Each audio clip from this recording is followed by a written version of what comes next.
Hello guys, नमस्कार। आप सभी का स्वागत है अपने channel Shivnath CG Vyapam hub पर। मेरा नाम है विभोर कुमार श्रीवास्तव। आज हम देखने वाले हैं सीजी व्यापम और सीजीपीएससी में हुए मैथ्स के पीवाईक्यू 15 है ये पार्ट उसका। तो पहला क्वेश्चन आया हमारा संयुक्त भर्ती परीक्षा 2021 में कि एक ट्राइंगल आपको दिया हुआ है ए बी सी।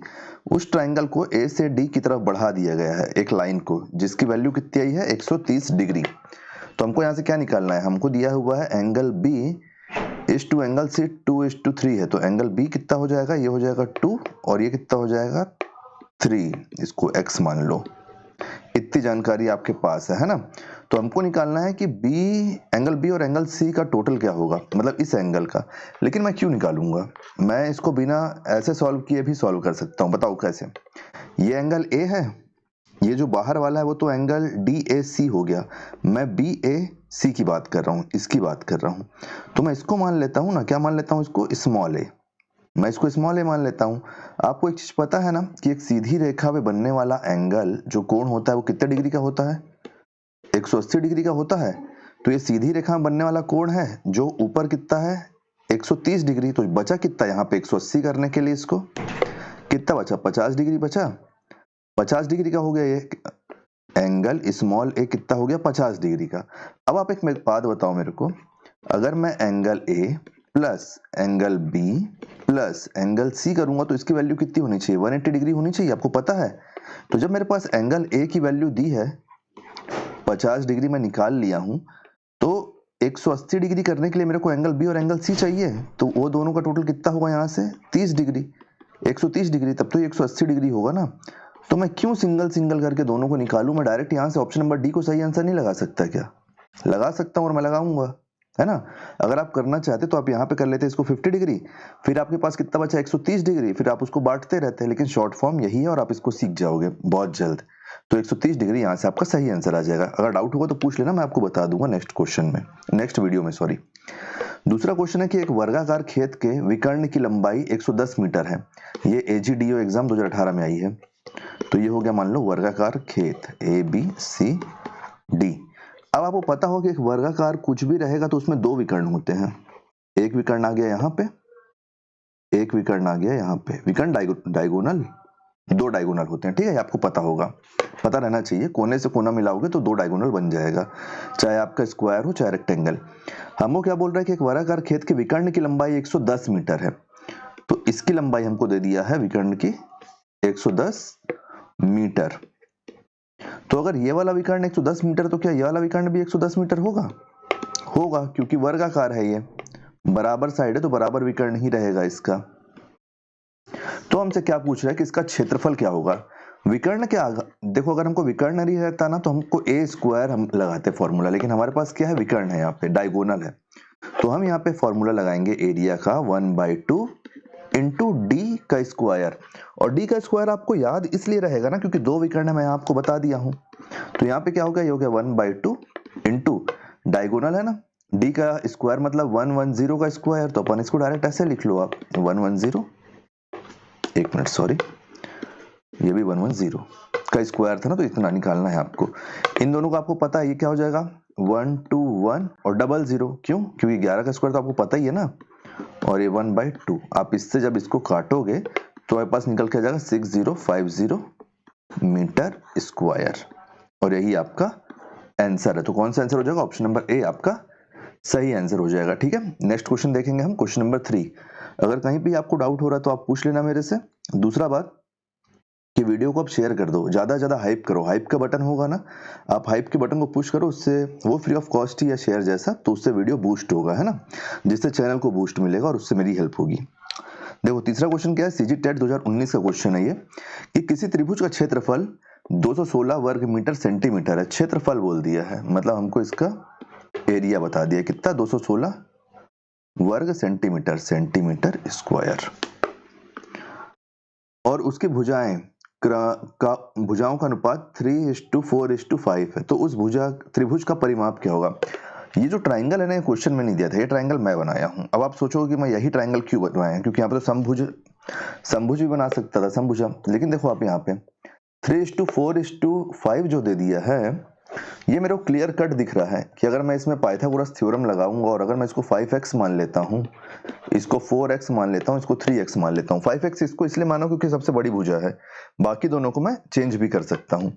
तो जब मैं ऐसा करूंगा ना, तो ये देखो 5 है ना, जो ये हो जाएगा 25, और जो 4 है ये हो जाएगा 16, और ये हो जाएगा 9, तो ये भी 25 निकल के आ जाएगा। तो ये दोनों इक्वल हो गई। तो मतलब ये आपका क्या है, राइट एंगल ट्राइंगल है। ये 90 डिग्री में बनने वाला कोण है कि एक कोण इसका 90 डिग्री का रहेगा, इसलिए मैं इसको इतने प्यार से सॉल्व कर लिया हूँ यहाँ पे। अब हमको क्या पूछ रहा है, परिमाप पूछा है, लेकिन उससे पहले हमको एरिया दे दिया है। तो एरिया का फॉर्मूला क्या ले लोगे आप, half into height into base equal to 216 दिया, 216 लिख लो। कहीं पे भी कोई भी डाउट होगा ना अगर आपको, तो पूछ लेना आप, बिल्कुल हिचकिचाना मत। देखो हाइट कितनी है, हाइट है 4x, बेस कितना है 3x इक्वल टू 216। मैं इसको इससे काट देता हूँ डायरेक्ट, ये जाएगा 7 बार में और ये जाएगा 2 बार में, फिर काट दूंगा इसको, तो ये कितने कितने बार में चला जाएगा, 1 बार में और 8 बार में।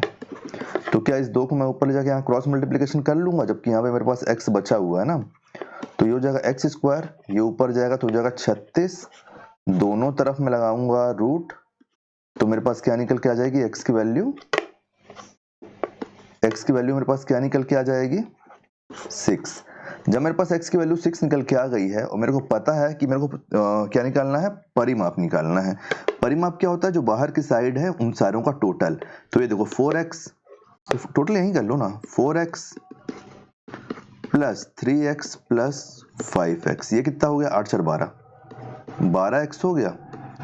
12 इंटू एक्स की वैल्यू कितनी है 6, 72 सेंटीमीटर। 72 सेंटीमीटर हमारा सही आंसर है। तो देखो क्या बोलते हैं, कंफ्यूज नहीं होना है बिल्कुल भी क्या नहीं होना है, कंफ्यूज। जो क्वेश्चन ने बोला है वो मुझे करते जाना है, और कहीं डाउट होने से मेरे से पूछ लेना है, ठीक है। पेपर में तो मैं बताने नहीं आऊंगा, लेकिन यहाँ तो बता ही सकता हूँ ना। तो ऑप्शन नंबर डी आपका सही आंसर है। नेक्स्ट क्वेश्चन हम देखेंगे, क्वेश्चन नंबर 4। पिछला क्वेश्चन किस में आया था, ये देख लो यार, सीजी टेट 2019 में आया था पिछला क्वेश्चन। ये आया है सीजी व्यापम तकनीकी सहायक 2015 में, कि यदि दो संख्याओं का अंतर उनके योग का 15% है। ठीक है, दो संख्याओं का अंतर, पहली संख्या x है दूसरी y है ना, इतना समझ जाना। अब इनके योग का अंतर, अच्छा इनके योग का अंतर, इस दो संख्याओं का अंतर उनके योग के 15% के बराबर है, 15% है। तो बड़ी संख्या का छोटी संख्या से अनुपात, बहुत इजी क्वेश्चन। आप क्रॉस मल्टीप्लिकेशन करो, इसको यहां पे ले आओ, ये x माइनस वाई हो गया, और ये क्या है, नहीं ऐसे मत करो, आप इसको ऐसे सॉल्व कर लो, ऐसे करोगे तो कंफ्यूज होगे। आप इसको ऐसे कर लो कि इसको इधर ऊपर ले जाओ, तो ये ऊपर आके क्रॉस मल्टीप्लिकेशन होगा, तो ये हो गया, और यहाँ पे कितना हो गया 100y हो गया। इसको अंदर ले जाओ, 15x हो गया, 15y हो गया।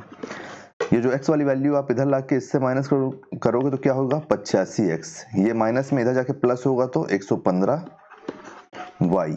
अब करो, अनुपात निकालना है ना, तो ये y को आप इसके नीचे ले आओ, तो यहाँ पे क्या है, यहाँ है 115 और ये 85 इसके नीचे आ जाएगा, और आप इसको क्रॉस कर लोगे, किससे करोगे 3 से करो, 5 से करो, 3 से तो 85 नहीं जाएगा ना, क्योंकि तो 5 से करो।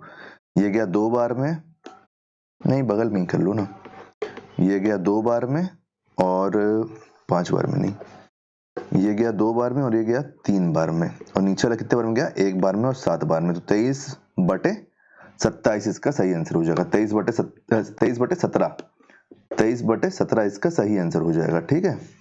तो ऑप्शन नंबर डी आपका सही आंसर हो जाएगा। तो उम्मीद करता हूँ ये भी क्वेश्चन आपको समझ में आ गया होगा। जो प्लेलिस्ट का लिंक है वो आपको डिस्क्रिप्शन में ही मिल जाएगा और वीडियो के लास्ट में मिल जाएगा, तो उसको चेक करना आप। सहायक ग्रेड 3 और रेवेन्यू इंस्पेक्टर का ये क्वेश्चन है। यहाँ पे हमको क्या बोल दे रहा है कि 4 पृथक इलेक्ट्रॉनिक उपकरण क्रमशः 30 मिनट, 1 घंटा, 1 घंटे को हम मिनट में कन्वर्ट करेंगे तो हो जाएगा 60 मिनट। फिर ये 1.5 घंटा है तो 1.5 घंटे को हम कन्वर्ट करेंगे मिनट में तो हो जाएगा 90 मिनट। फिर क्योंकि 1 घंटे में 60 मिनट और आधे घंटे में 30 मिनट। फिर क्या है 1 घंटा 45 मिनट, मतलब ये हो जाएगा 105 मिनट, 60 घंटा और 45 मिनट। अब देखो इतने बजे, मतलब इतने देर में ये बजता है। सभी उपकरण ने यदि 12 बजे दोपहर को एक साथ बीप दिया तो वह पुनः कब एक साथ बीप ध्वनि देंगे? आप इसका एलसीएम निकालोगे ना सबसे पहले। ऐसे क्वेश्चन को तो आपको पता ही है कि आपको सबसे पहले क्या करना है, एलसीएम निकालना है। 30, 60, फिर क्या है 90 है और फिर है 105। ये तो आपको रट ही गया होगा ना। तो देखो 2 से करो, 15, 30, 45, फिर 105। फिर किससे जा रहा है? फिर 2 से ही जा रहा है। 15, 15, 45, 105। फिर किससे जा रहा है? 3 से जा रहा है। 5, 5, 1, 5, 5, 1, 5, 3, 5। अब किससे जा रहा है? अभी भी 3 से जा रहा है। 5, 5, 5 और ये 35 है। अब किससे जा रहा है? अब जा रहा है 5 से। 5 से जाएगा ये एक बार में, एक बार में, एक बार में, 7 बार में। अब आप इसका इनटू कर लो तो एलसीएम आपका यहाँ से कितना निकल के आ जाएगा? एलसीएम को मैं यहाँ लिख लेता हूँ, एलसीएम।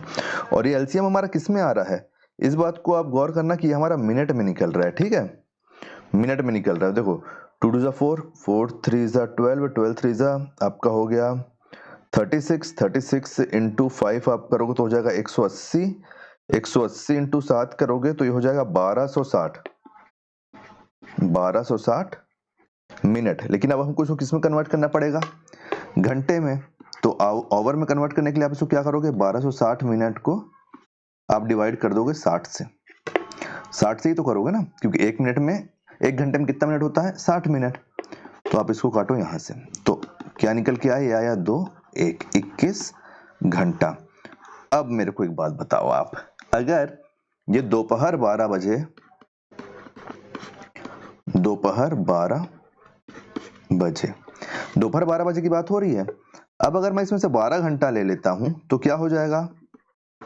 रात 12 बजे, क्योंकि मैं 12 घंटा लिया हूं ना, रात 12 बजे। अब मैं 21 घंटे में से अगर 12 घंटा ले लिया हूं तो रात के 12 बज गए। मेरे पास बचा कितना? 9 घंटा। तो फिर मैं 9 ऐड नहीं कर दूंगा तो ये सुबह के 9 बज जाएंगे। रात के 12 से अगर मैं फिर 9 घंटा ऐड करूंगा तो ये सुबह के 9 बज जाएंगे। सुबह 9 बजे ये पुनः घंटी बजेगी। तो ऑप्शन नंबर डी आपका सही आंसर हो जाएगा, ठीक है। उम्मीद करता हूँ ये भी क्वेश्चन आपको समझ में आ गया होगा। कहीं भी कोई डाउट होगा तो आप पूछ लेना डिस्क्रिप्शन में, और वीडियो के लास्ट में प्लेलिस्ट का लिंक है, उसको जरूर चेक कर लेना। नेक्स्ट वीडियो से हम 10-10 क्वेश्चन लेके आएंगे, तो उसके लिए भी चैनल पे आप बने रहो। अगर वीडियो पसंद आया तो वीडियो को लाइक कीजिए, वीडियो को शेयर कीजिए। आने वाले वीडियो के लिए चैनल बने रहिए, चैनल को सब्सक्राइब कीजिए। बस हो गया है। Thank you.